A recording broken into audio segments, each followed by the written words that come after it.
This is a political rant by Mark Anthony. Does anyone question at all about all the cold-blooded killings of Christians at the hand of Islamic followers that is happening in Nigeria and other places around the globe? You sure don't hear much about it from the mainstream media like you did concerning the Christchurch mosque shooting. Anybody and everybody should be saddened at anybody's cold-blooded murder. Two wrongs will never make a right. Has anyone noticed how the freedom of speech is being censored against conservatives, while the left-wing Democrats can say and do pretty much as they wish? Case in point when it comes to Ilhan Omar's anti-Semitic language and how the Democratic Party would not personally call her out for it.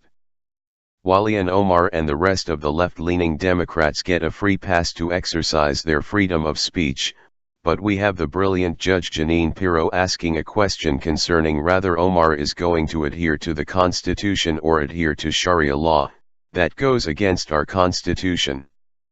This has nothing to do with hate or bigotry.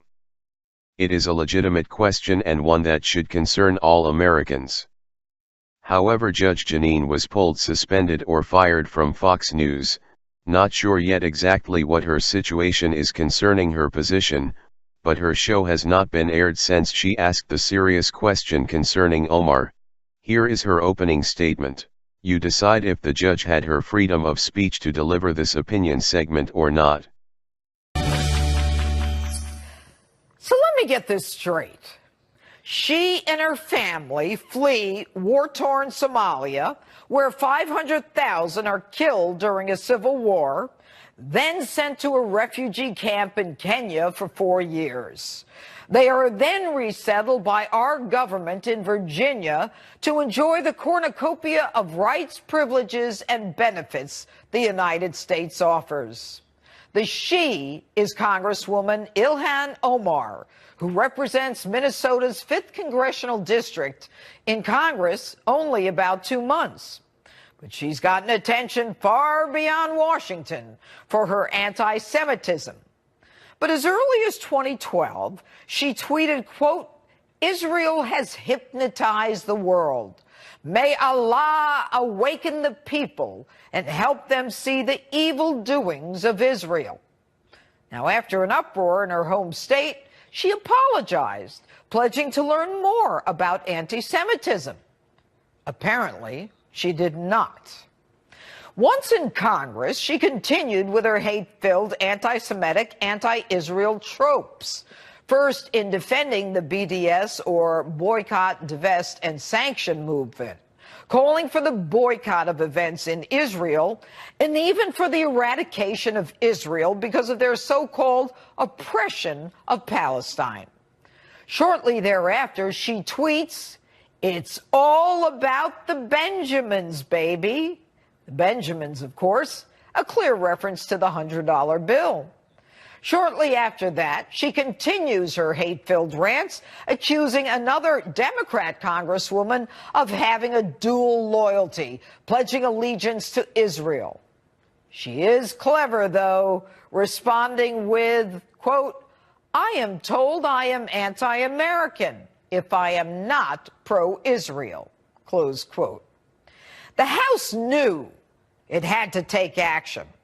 And after a week of chaos on the part of House members trying to figure out if Omar should be reprimanded, identified by name, as well as removed from the powerful Foreign Relations Committee, Speaker Pelosi comes out with a watered-down, dumb, disappointing resolution that neither condemns Omar nor mentions her name.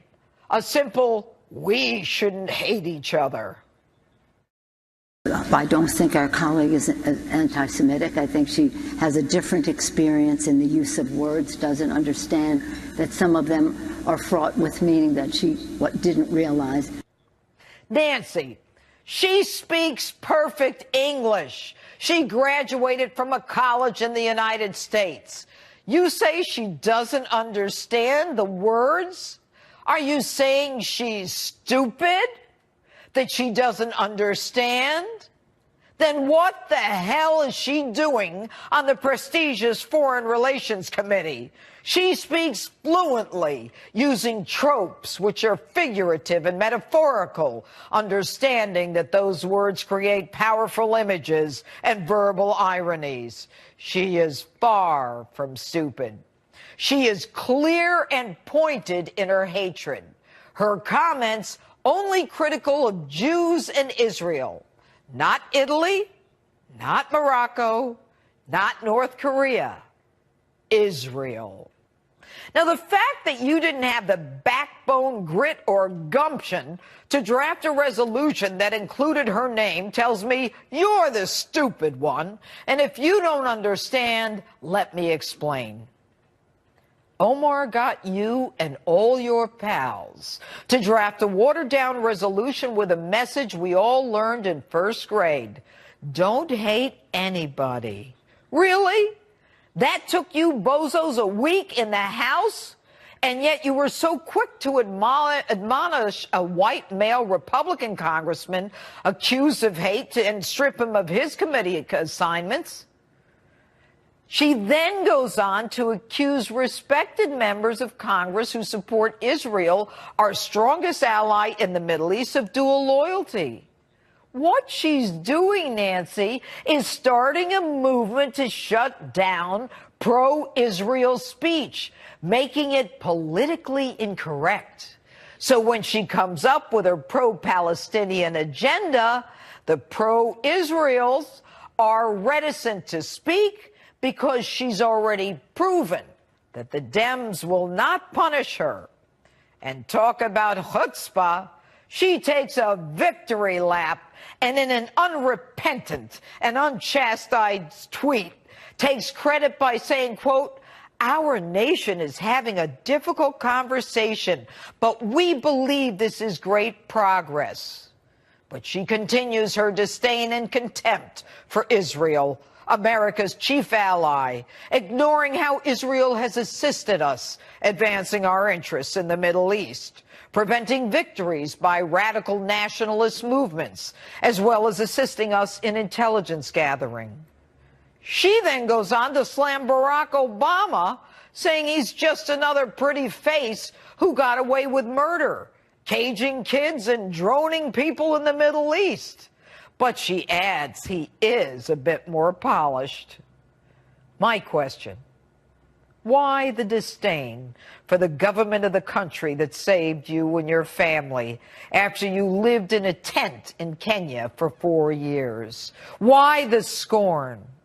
And as the Democrats scrambled to forgive, rationalize, and give a pass to a freshman in Congress, the joke is on you, Nancy. You've appeased rising anti-Semitism inside the Democrat Party. Let me say that again. You and the whole gang running for president in the Democratic primary in 2020 have appeased the rise of anti-Semitism in the Democrat Party. The sad part is that all this is contrary to the tenets of your party, which is so receptive to the LGBTQ community, illegal immigrants, refugees, and on and on. This is not who your party is. Your party is not anti-Israel. She is. Think about this. She's not getting this anti-Israel sentiment doctrine from the Democrat Party. So if it's not rooted in the party, where is she getting it from? Think about it. Omar wears a hijab, which according to the Quran 33:59 tells women to cover so they won't get molested. Is her adherence to this Islamic doctrine indicative of her adherence to Sharia law, which in itself is antithetical to the United States Constitution? I don't have to tell you, Nancy, Jews have been persecuted almost from the beginning of time, when they were forced out of Egypt, to the 6 million killed in the Holocaust, and now we are witnessing the rise of anti-Semitism in Europe. where incidents are up 74% in the last year alone in France, where Jewish cemeteries are regularly desecrated with swastikas, and people relay the common tropes of Jews with too much money and influence. We all know how it starts. It starts that way. Hate is hate. Hate leads to violence, and violence leads to retaliation, which then leads to unrest and worse. Yes, Nancy, it's all about hating Israel to promote the cause of Palestine. President Trump was right when he said the Democrat Party is now the anti-Israel party. And don't forget, Nancy, history has proven over and over, when you appease anti-Semitic sentiment, the worst happens. And in your case, Nancy, the danger for you is that your appeasing this behavior will lead to your removal as Speaker. And the Democrats, now controlled by socialists and anti-Semites, will lose the presidency in 2020. And that's my open. Let me know what you think on my Facebook and Twitter, #Judge Jeanine. And joining me now with reaction to my opening statement and much more, House Minority Leader Kevin